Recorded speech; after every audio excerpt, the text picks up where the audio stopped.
we die. Gotta lose it to miss it, then harder to admit it, cause your love still want it. Hello students, कैसे हो आप? उम्मीद है आप सभी अच्छे होंगे। तो मैं हूं Rajni, welcome back to my channel अंग्रेजी सीखो।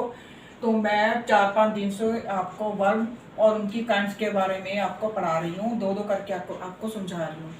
तो आज ये है 8-1 है। तो फ्रेजल वर्ब्स और फ्रेजल वर्ब्स और इनके वर्ब ये दो रह गए थे, ठीक है। तो फ्रेजल वर्ब्स, इसकी डेफिनेशन क्या है? Phrasal verbs are two or more words that together act as a completely new verb, ठीक है, with a meaning separate from those of the original words। तो जो फ्रेजल वर्ब्स होते हैं, जैसे मतलब कि मैं आपको समझा देती हूँ उदाहरण से। ये दो या दो से ज्यादा वर्ड होते हैं, ठीक है, दो या दो से ज्यादा वर्ड होते हैं। जैसे कि पिकअप है, ये दो वर्ड है ना, पिक अप, ठीक है। Phrasal verbs are two or more words that together act as a, जब इन दोनों को जोड़ देती हैं पिकअप, तो ये नया मीनिंग अटेन कर लेती हैं। नया में जो इनका जो नया मीनिंग बन जाता है जब ये दोनों इकट्ठे हो जाते हैं, ठीक है। कंप्लीटली न्यू वर्ड, यहाँ पे वर्ड ऐड कर लो, न्यू वर्ड बन जाता है इनका, ठीक है। Phrasal verbs are two or more words that together act as a completely new word. जो दोनों मिलकर एक न्यू वर्ड बनाते हैं, जिनका जो मीनिंग होता है वो जो ओरिजिनल वर्ड होता है, जो अलग अलग होते हैं, इनका अगर सेपरेट कर दिया जाए तो इनके दोनों के मीनिंग से अलग होता है। जैसे मैं आपको समझा देती हूँ, आपका अच्छा समझ में नहीं आएगा। जैसे पिकअप है ना, पिक अप, ठीक है। पिक का क्या मीनिंग? अगर इन दोनों को सेपरेट किया जाए, पिक को उठाना होता है, अप का मतलब होता है ऊपर, पिक का मतलब होता है उठाना, ठीक है। अगर अलग अलग ले लें, अगर इसको अलग ले लें, इसको अलग ले लें, पिक को अलग, अप को अलग, लेकिन जब दोनों को जोड़ दें तो इन दोनों का क्या मीनिंग हो जाएगा? ग्रैब और लिफ्ट, मतलब कि उठाना, जो very different from the definition of pick and up. Pick का मतलब वैसे उठाना होता है, लेकिन अगर दोनों को अलग अलग कर लें तो अप का मतलब होता है ऊपर, पिक का उठाना, ठीक है।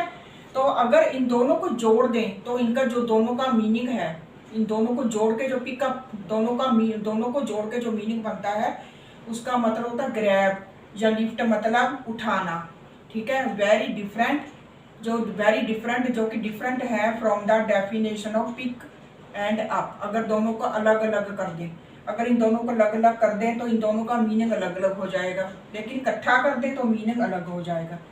तो इसका यह मतलब है, जैसे कि गेट अप, गेट का मतलब होता है वैसे प्राप्त करना, लेना, गेट, और अप, आपका मतलब होता है ऊपर, ठीक है। गेट अप, अगर इन दोनों को जोड़ दें, इन दोनों को जोड़ दें तो गेट अप का मतलब होता है उठना, सुबह उठना। She has to get up very early tomorrow, कहते उसे कल सुबह जल्दी उठना है, बहुत जल्दी उठना है। She has to get up very early tomorrow, उसे कल जल्दी उठना है, कल सुबह जल्दी उठना है। She has to get up, get up मतलब होता है जागना, उसे कल सुबह जल्दी जागना है। She has to get up, get का मतलब होता है प्राप्त करना, अप का मतलब ऊपर। इन दोनों को जो सेपरेट कर दें, गेट को और अप को, तो इन दोनों का मीनिंग अलग अलग होगा, ठीक है। अगर इन दोनों को जोड़ दें, गेट अप, जैसे पिकअप, गेट अप, तो इसका मतलब हो जाएगा जागना। कम अक्रॉस, कम, अगर इन दोनों को अलग अलग कर दें, कम, देखो जैसे कम अक्रॉस, तो इसका मतलब होता है आना, ठीक है। पार करना, क्रॉस, ठीक है। तो इसका मतलब अलग अलग है, कम का मतलब आना है, क्रॉस पार, उस पार, ठीक है। तो अगर इन दोनों को मिला दें, कम अक्रॉस, इन दोनों को मिला दें, कम अक्रॉस, तो इसका मतलब होता है किसी को बाय चांस मिलना, फाइंड बाय चांस, किसी को अचानक मिल जाना, कम अक्रॉस अचानक मिल जाना। अगर अलग अलग कर दे तो अलग अलग मतलब होगा, लेकिन जब दोनों को इकट्ठा कर लेते हैं तो अलग मीनिंग होगा। आई केम अक्रॉस हिम यस्टरडे, मैं उसे कल अचानक मिला। आई केम अक्रॉस हिम यस्टरडे, इसका मतलब किसी को बाय चांस मिलना। अब होता है पिक आउट, ये था पिक अप, ये है पिक आउट। इसका मतलब होता है चूज, चूज करना। Pick out some mangoes for you, कहता अपने लिए कुछ मैंगोज चूज कर लो। Pick out, pick out. अब पिक का मतलब अगर अलग ले लेंगे, इसका अलग, इसका मतलब आउट बाहर, ठीक है। पिक का मतलब उठाना, तो पिक आउट दोनों को मिला देंगे तो इसका मतलब होगा pick out some mangoes for you, अपने लिए कुछ मैंगोज चूज कर लो। इसका मतलब होता है पिक आउट, मिला दो दोनों को, पिक आउट। ये प्रेपोजिशन है, ये भी प्रेपोजिशन है, ये भी प्रेपोजिशन है, ठीक है। अगर हम वर्ब को, ये वर्ब है ना गेट, कम, पिक, ये वर्ब है, ये है ना, ये वर्ब है, ये गेट, कम, पिक, ये वर्ब है। और अप, अक्रॉस, आउट, ये क्या है, ये प्रेपोजिशन है। आप ऐसे भी वैसे लिख सकते हो कि अगर हम किसी वर्ब को किसी प्रेपोजिशन के साथ मिला दें, ठीक है, जैसे ये वर्ब है, काम है, ये प्रेपोजिशन है, जो पिक है ये प्रेपोजिशन है, आउट। अगर वर्ब को किसी प्रेपोजिशन के साथ ऐड कर लें, मिला दें, तो उसका जो मीनिंग है, जो नए वर्ड का मीनिंग है, वो ओरिजिनल वर्ड से, मतलब कि गेट, कम, पिक, ठीक है, जो है गेट प्राप्त करना, कम आना, पिक उठाना, जो उसके ओरिजिनल मीनिंग है ना, जब आप प्रेपोजिशन को वर्ब के साथ जोड़ देंगे, प्रेपोजिशन को यहाँ पे वर्ब के साथ जोड़ देंगे, तो क्या होगा कि जब इनको जोड़ने से जो मीनिंग नया बन जाता है ना, वो पहले वर्ड से, जैसे पहला वर्ड कौन था, गेट, कम, पिक, उससे डिफरेंट होगा, ठीक है, और उस अकेले वर्ब से डिफरेंट होगा। अकेले वर्ब का मीनिंग कुछ और होगा, लेकिन जब प्रेपोजिशन जोड़ देंगे उसके साथ तो उसका मीनिंग कुछ और हो जाएगा।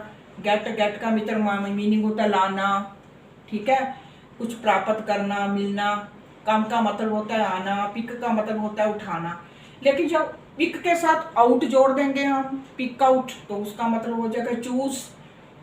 काम के साथ, काम का मतलब होता है आना, काम के साथ जब हम अक्रॉस जोड़ देंगे तो इसका मतलब हो जाएगा बाय चांस किसी को मिलना। गेट का मतलब होता है प्राप्त करना, लाना कुछ, ठीक है। लेकिन अगर इसके साथ अप जोड़ देंगे तो इसका मतलब हो जाएगा राइज, जागना। जैसे get out from here, get के साथ आउट लग जाता है, तो गेट आउट मतलब यहाँ से बाहर चले जाओ, ठीक है, बाहर चले जाओ।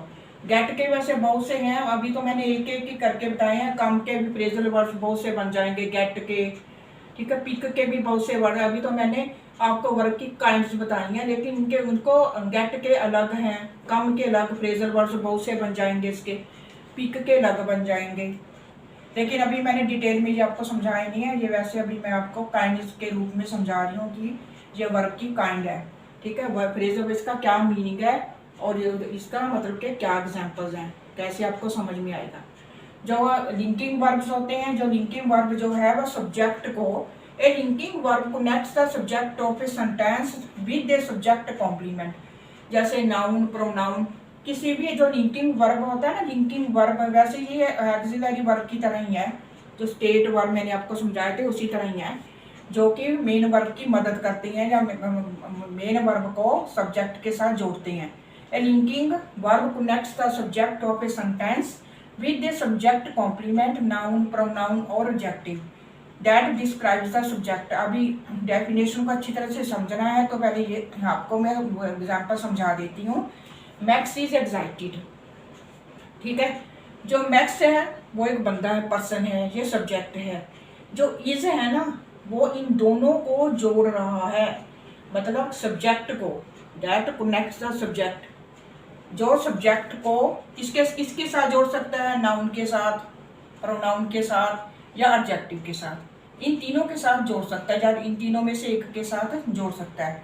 जैसे मैक्स इज एक्साइटेड, मैक्स बहुत उत्तेजित है, तो जो इज है ना, इज ये लिंकिंग वर्ड है, इन दोनों को जोड़ रहा है, इन दोनों को जोड़ रहा है, ये एडजेक्टिव है। उत्तेजना, जैसे उत्तेजना है ये इमोशन होता है, ठीक है।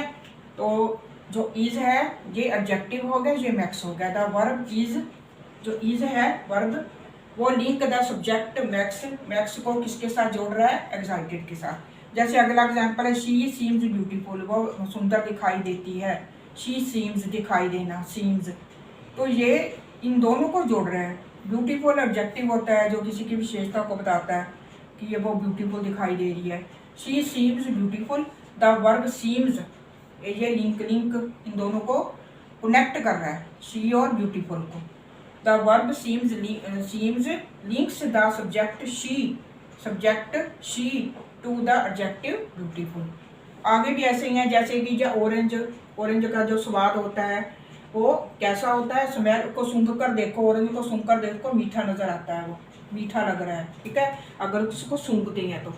The verb smell links, the verb smell, जहाँ पे वर्ब है स्मेल, लिंक्स द सब्जेक्ट क्या हो गया, ऑरेंज, उसको किसके साथ जोड़ रहा है कि जो मीठा है, उसका जो स्वाद है वह बहुत मीठा है, ऑरेंज का स्वाद बहुत मीठा है, ठीक है।